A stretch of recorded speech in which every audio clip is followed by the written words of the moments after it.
There's been a couple of questions that have come in, and they came in quite early, and I took some time to kind of chew them over. They all inevitably tie into the same thing. Acting is a relationship with something, anything in life that is of substance and meaning to us is a relationship. Because even if we walk into a shop and look at something, we're having a relationship with it. We're considering how that thing might, in some shape or form, bring us alive, facilitate us. Same with relationships, and it's a bee. The two questions were this. One is about something very specific to the work of Strasbourg and something we do a lot in class, and it's a process called speaking out, and I'll come to that in a moment.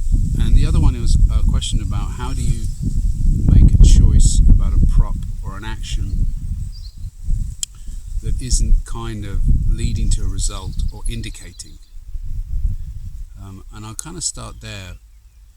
If you think about it in very simple terms, the challenges of acting are a couple. One is working out what it is I've got to do. So who's the character? What's the demands of the script? I may have a very verbal script. And then also, how do I do it?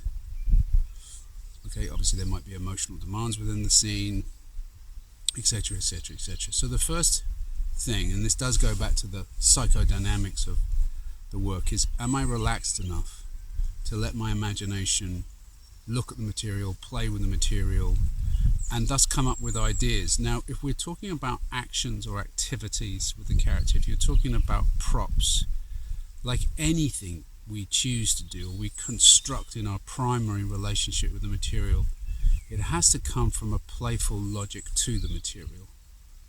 Before you work out what could I or should I do, it does go back to what do they do, who are they, and so there is a logic to it. And the way that you play with this, again, is to do with how you initially perceive the character, and then you try out the choice. A lot of acting may well be very close to you, so you don't necessarily have to think about activity and so forth. Okay? You might, however, just allow your own natural rhythms to inform the character. However, if the character is more stylized, if the character is further away from you, then clearly their rhythm, their logic, and the way they deal with themselves is different. And so you try that out. You can try it out. I talked about this before with animal work. You can try it out with the work of Laban, for instance, when you're dealing with elements. So, for instance, are they like water? There's a kind of fluidity about them. And initially you just play. You just explore. If they have an accent, it's not just about mastering the accent. It's about understanding what the accent represents. And also how they play with words. Or maybe there's particular words they do. So you would have to play around with how you do that. Now, again, we come back to the dilemma of acting, which is a lot of the times acting comes when you're being asked to act, like an audition. So the times to play are shorter. But this is why you study. This is why you don't just do audition tapes. This is why maybe in the old days, and this is the truth, you would do a lot more theatre. Theatre was always a place where you really learnt this craft, and then that shorthand would become more of what you were going to do. So, as I say, you build that up. You would know inevitably if a choice of a prop or an action in that scene was based upon either you trying to dramatize it, which is a form of indication, or theatricalize it, or whatever it may well be, or it's rooted in a logic. If, for instance, I have a character who very rarely moves, but just emphasizes most of his energy through his finger, and he talks, so, I'm using the camera quite thoughtfully here. Most of it is actually here. However, if I'm dealing with a character who's kind of constantly moving, constantly uncertain about what's kind of going on, so but when he's talking to you, it's in short, sharp ships, because inevitably they're worried that someone might hear them. The given circumstances inform behaviour. If I have to impart information to you I don't want that person over there to hear, then it changes my behaviour. That's logical. Now you know this. Now this comes back to the second question, which is speaking out. Now this is the work of method, because what method really looks at is the instrument. And how much is the instrument working for you, that's you, or working against your creative endeavors as an actor? How much is your instrument acting out? How much is your instrument trying to show off? How much is your instrument trying to get the gig, and whatever bullshit is in your head that what the gig will give you? And then we are looking at the more complicated work of relaxation and the relationship you have with yourself. Now, speaking out, particularly this is a message for members who are taking this month, or any actor who takes a class like mine. Speaking out is a tool that you use predominantly in scene work, but it can be used in other ways, but I'm not going to complicate it. I'm just going to keep it as scene work. In a scene, when you're trying to do the scene, okay, you're not performing the scene. In an acting class, you're working on the scene, and you're working on your craft and approach to the scene.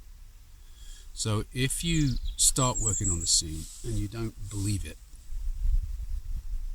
if you genuinely know you're performing, you're pushing, you're indicating, you're pretending something's happened, if you find your habits to be good or getting in the way or whatever, these internal agendas, if you find your habits that you're trying to be nice or clever or, impressive or whatever, these inner narratives that frustrate us, then you realize that the truth that you have. Be careful, my bonkers dog isn't. Yeah, I think she's going bonkers with somebody. Ripley, come! Hold on a second, I have to stop.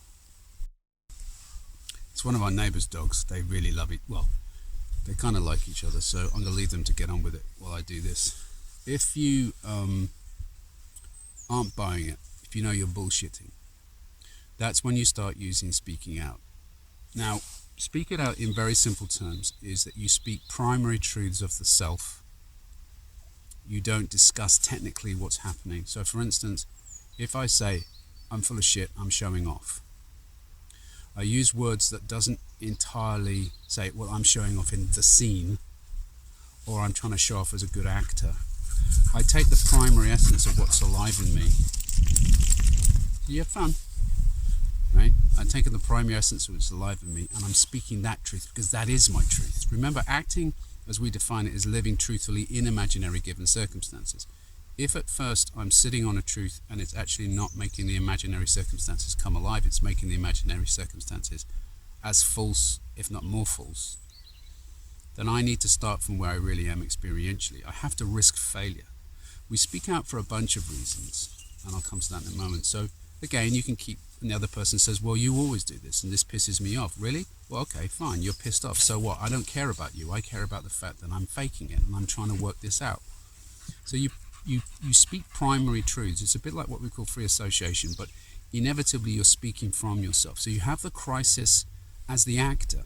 You totally embrace that you're not the character. In method, in the work of Strasbourg, we never are the character. We are going towards the character. Remember that. Now, one of the reasons we might do this is because the unconscious may actually be a better actor than us. The unconscious may actually be having a greater sense of what's really going on in the character, in the scene, than us, because we've empowered the scene with our great interpretation, which isn't that great. And of course, the unconscious is actually thinking it's more subtle, it's more nuanced, it's more complex than that.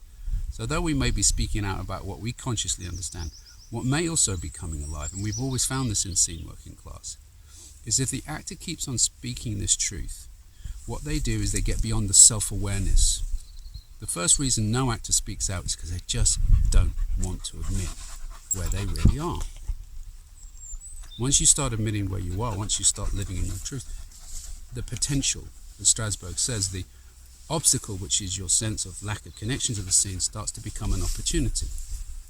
And so once you actually relate honestly to where you are, you can start to relate to other things that are around the scene, the character, the given circumstances, or as I say, other elements that are alive in your unconscious that give you the opportunity to actually start to explore the scene more.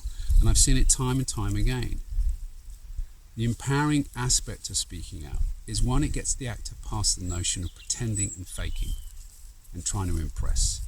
It breaks the fear that they have an ego, because they do. It's out there in the open, big fucking deal. Okay, these things are no longer strangling you, throttling you. you've moved beyond them to a certain degree for that scene, that day. It's a cyclical thing. But inevitably, what it then is, it affords you an opportunity to really explore the scene more fruitfully. That's the second part. A lot of times you find when you speak out, you find inner truths in the scene you didn't see were there before because your artistic interpretation was getting in the way. But for the regular members and the members that are taking this month, speaking out requires you to speak primary truths of the self, not words that clearly define you differently from the scene, but primary truths of the self in such a way that they might start to lead you back into the scene. Okay? You don't say, well, I'm having a problem, because that's talking about yourself. Okay? I can't get the interpretation. This is just all commentary. Speaking out is primary sentences, constructs of words that express the self in crisis and turmoil of trying to get to the character, but without mentioning any words that technically root you in the task, but really just speak from where you are as a human being. And once that flow of the human being starts to happen, after 2 or 3 minutes, that flow is happening, suddenly the expansion of your mind gives you capacity to actually see a connection from where you might be to the character, and suddenly you find a connection and you might jump to a different line. Bottom line is you need to come in the room and do that kind of work, right? The primary one about preparing the actor's choices and so forth, that's just learning to study character, mimic people, play around with accents, interpret scripts, be playful, be creative, act. Sometimes just ham acting, just really large. That's about playing with the material. Speaking out is really working with yourself, working with the instrument, so that maybe you find a more psychological connection to the material that you've constructed. So it's going to be a pretty interesting month, to say the least, like they always are. New times, really, working online, and inevitably within the next few months working back in the studio as well. So I hope to see you, or I hope to see your work. Cheers.